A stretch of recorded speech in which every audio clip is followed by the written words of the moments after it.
إذا جربتوها راح تعرفون ليش ما بقى شي بالصحن.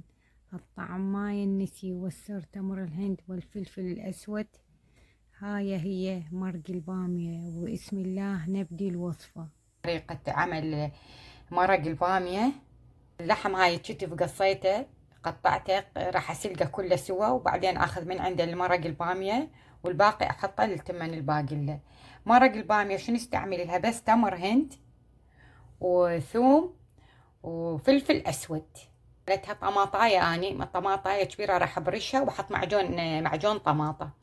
خلي اللحم على النار حتى ينسلق، واللحم من السلقة نحط عليه بس ماي وملح وفلفل اسود وبصل. راح احمسها، وورق الرنج نحط بس على مود زفورة اللحم وفلفل اسود ورق الرنج. احمسها واحط عليها ماي حار. حميت بالكيس الكهربائي، هسه احمسها وصبعته وحطيت عليه بهارات. هسه اصب عليه ماي على 5 على حتى تطلع القشوة مالته، واشيلها احمس بيها حتى تتداخل. بعدين من الطماطة تتشرب احط المعجون الطماط.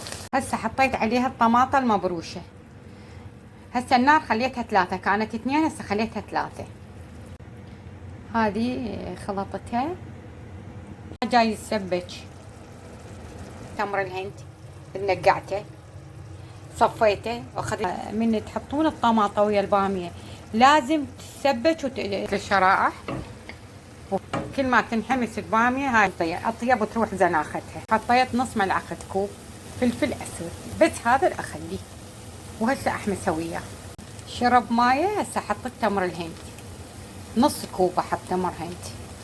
خليت 5 ملاعق طعام معجون طماطة، وهسه احمسها. خلطتها وحطيتها على رقم درجة 1 حتى يتسبج. اهم مرحلة هي هذه. من يتسبج احط الثوم واحط الماي. هاي خليت الثوم، وهسه حمسوي الثوم قبل لا امرقه. مقدار كوبين من الماي اللحم. هذا اللحم استوى، هسه اخلطه ويا البامية وامرقه. احط عليه ماي اللحم.